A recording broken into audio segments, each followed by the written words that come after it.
la générosité, des talents et du cœur. C'est la sauce du jour sur studioqualita.com.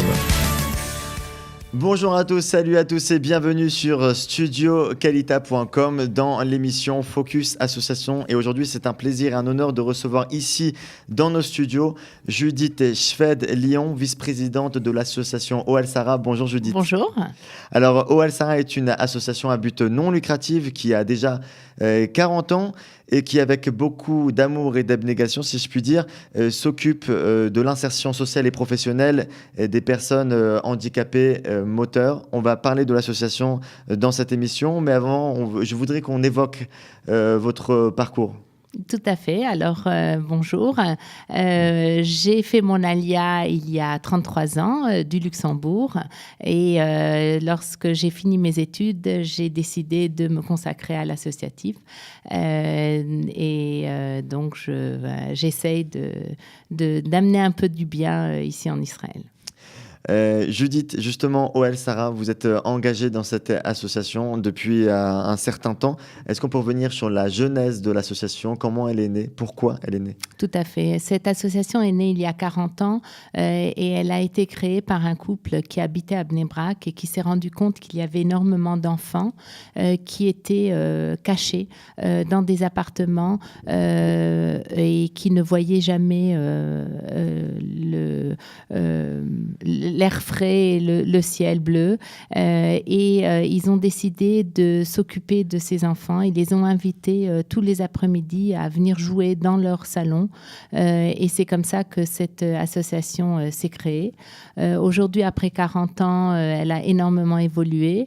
Aujourd'hui, nous dirigeons 6 écoles. Nous avons 3 ESAT et également 21 logements dans le centre d'Israël. Qui est concerné par cette association? Ce sont les personnes qui ont été abandonnées, qui sont accompagnées, mais dont les parents ont du mal à assumer la charge? Alors, il y a de tout. Il y a des enfants qui ont été abandonnés à la naissance. Il y a des enfants et des adultes, évidemment, qui n'ont plus personne au monde, étant donné que les parents ont vieilli et sont décédés. Nous en avons qui ont des frères et sœurs, mais qui ont beaucoup de mal à s'occuper d'eux et donc qui sont très contents d'avoir une structure. C'est pour ça que nous offrons vraiment une structure de 6 à 120 ans, en sachant très bien que nous prendrons soin d'eux jusqu'à leur mort. C'est impressionnant ce que vous faites. Évidemment, tout cela, inutile de préciser, mais sans distinction d'origine, de langue, de religion. Vous parlez justement de l'association qui tourne autour de 3 pôles, l'éducation, l'emploi et le logement. Justement, aujourd'hui, qu'est-ce qui est fait à ce niveau-là? Où est-ce que ça se trouve? Alors, ça se trouve à Bnei Brak, à Ramat Gan, à Givat Shmuel et à Elad, donc dans le centre d'Israël. Nous avons, en fait, de nos jours, en Israël, Dieu merci, il y a énormément de structures éducatives qui existent pour des enfants handicapés mentaux et souvent physiques. Mais malheureusement, le gros problème arrive lorsque l'enfant atteint 21 ans et qu'il n'y a plus d'école. Et c'est là que OL Sarah rentre très fort.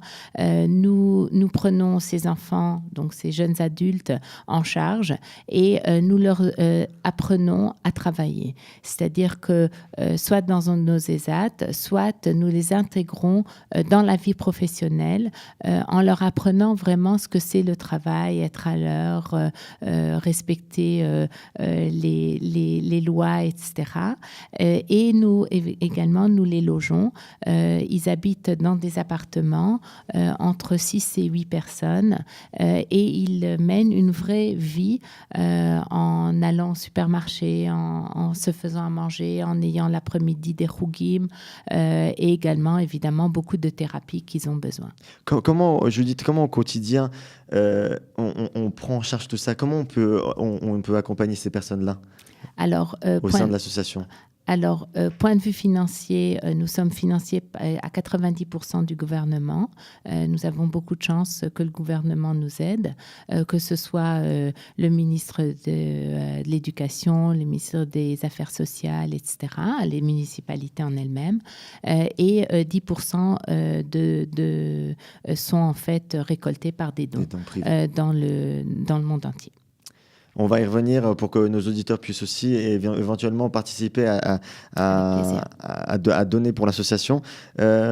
Nos auditeurs ne le savent peut-être pas, mais en fait, la loi israélienne encourage les entreprises, les sociétés à embaucher des personnes handicapées. Tout à fait. Et ce n'est pas toujours évident, ce n'est pas toujours facile pour les entreprises, mais là, OL Sarah les aide beaucoup. Nous sommes en contact avec l'employeur.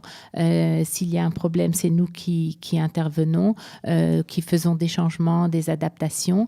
Nous accompagnons aussi pendant 1, 2 ou 3 mois la personne qui commence un nouveau travail pour lui expliquer un peu ce qui se passe et comment faire. Surtout, par exemple, lorsque nous avons des adultes autistes qui doivent s'adapter à travailler en communauté. Et Dieu merci, ça se passe très bien. Quelles sont les difficultés? Est-ce que vous rencontrez des difficultés dans le travail? Quelles sont les difficultés majeures qu'on peut rencontrer? Une des difficultés, c'est vraiment d'abord beaucoup de ces personnes sont encore très, disons, enfantins et toutes les règles de la société leur sont des fois un peu difficiles à respecter.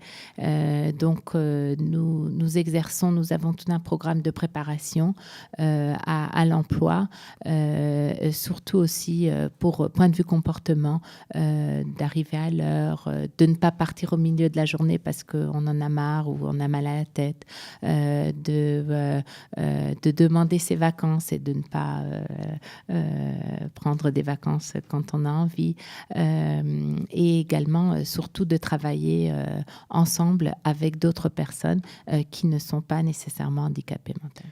Ce que vous faites demande énormément d'énergie, de patience et de dévouement, et c'est assez remarquable. Vous m'avez touché tout à l'heure en antenne, vous me parlez d'un nouveau programme justement qui a commencé il y a 3 ans, qui est de permettre à des personnes handicapées moteurs de se marier. Mental, pardon, de pouvoir se marier. Tout à fait. C'est un programme qui a en fait débuté il y a 3 ans. Nous avons eu la demande de parents qui en fait avaient décidé du chidour de leurs enfants, une fille et un garçon qui portaient la trisomie 21 et qui ont décidé de les marier. Mais une fois qu'ils avaient décidé, ils ne savaient vraiment pas comment faire. Donc ils nous ont demandé de créer un programme pour leurs enfants et nous avons pris le challenge et nous avons créé un programme qui en fait accompagne ce couple qui souhaite et a exprimé de se marier pendant 6 mois à 1 an par toute une équipe de sexologues, de psychologues, d'assistantes sociales, etc. Qui prépare ce couple au mariage pour leur expliquer ce que c'est la vie de couple. Nous avons eu des cas où malheureusement le couple n'avait pas de moyens pour se marier. Donc, c'est OL Sarah qui a pris en charge les frais du mariage. Et ensuite, nous avons un accompagnement pendant au moins 3 ans après mariage pour leur expliquer et pour vérifier si tout va bien, si ils font leurs courses, si le ménage, etc. Et c'est un programme qui est absolument magnifique. Une des mamans d'un jeune homme qui s'est marié il y a 1 an, qui est Asperger, m'a dit personnellement, le jour du mariage, elle m'a dit, écoute, pour moi, c'est le plus beau jour de ma vie, encore plus beau que le jour où moi-même je me suis mariée. Lorsque on m'a dit le diagnostic de mon fils, j'étais sûre que jamais il ne pourra vivre en couple, qu'il vieillira seul, puisque nous allons partir un jour. Et le fait de voir qu'il est heureux avec quelqu'un, c'est vraiment le jour le plus beau de ma vie. C'est merveilleux ce que vous faites, ce que fait OL Sarah pour ces personnes-là. C'est inimaginable inimaginable, c'est impensable. En fait, vous êtes en train de nous dire que impossible est impossible, que tout est faisable. Tout est faisable. Évidemment, nous avons également des couples qui viennent s'inscrire à notre programme et nous devons malheureusement leur dire non, car nous voyons que ça n'aboutira pas, qu'ils n'arriveront pas à vivre en couple. Donc, c'est vraiment... nous analysons cas par cas et nous créons également un programme par couple. Et dernièrement, nous avons eu quelques demandes de couples, en fait de familles de couples qui sont déjà mariés, mais qui n'ont pas eu de préparation. Et donc, nous demandons de faire une préparation un peu rétroactive. C'est une nouvelle partie de notre programme. Et même, nous avons eu un appel d'une association arabe dans le nord du pays qui fait la même chose que nous et qui nous a demandé de les former, de les former à faire également ce programme. Donc, c'est vraiment quelque chose qui est extraordinaire et qui passe toutes les frontières. Vous l'avez dit, c'est juste extraordinaire. Judith, justement, on sait qu'il y a dans cette structure de OL Sarah, il y a des francophones. Tout à fait, il y a des francophones. C'est important de préciser. Tout à fait, et c'est une des raisons pour laquelle j'avais très envie de faire partager ceci. Nous avons des francophones et nous encourageons les Olim Hadashim à venir. Nous sommes heureux de les aider. Nous avons une jeune femme de Los Angeles qui fait son alia dans une semaine, donc pour les Chagim. Elle vient seule. Elle a une grand-mère ici en Israël, mais ses parents restent à l'étranger. Et nous l'intégrons dans notre système.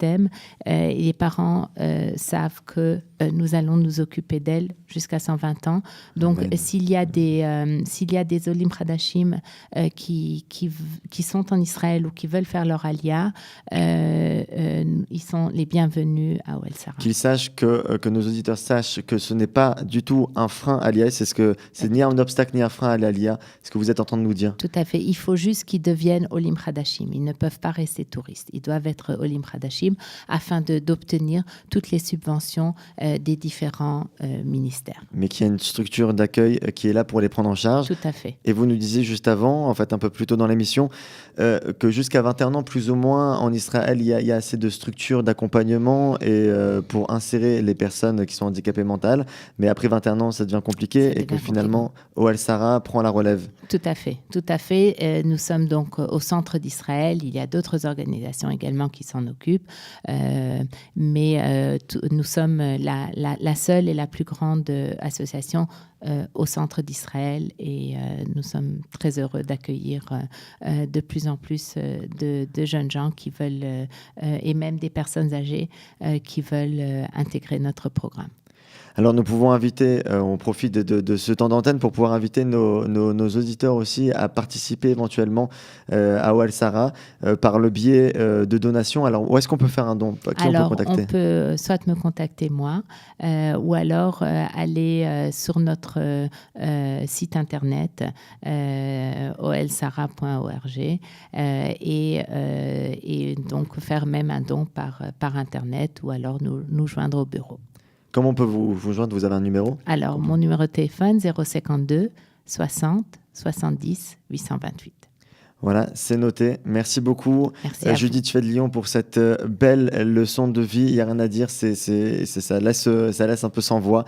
Vous remarquerez l'émotion dans ma voix. Merci beaucoup d'avoir accepté notre invitation. Et merci de m'avoir invité, Shana Tova, à tout le monde. Avec plaisir, Shana Tova, à tout le monde. Merci de nous avoir suivis. Vous êtes sur Studio Kalita et vous continuez de nous regarder, de nous écouter. Merci beaucoup. Très bonne journée.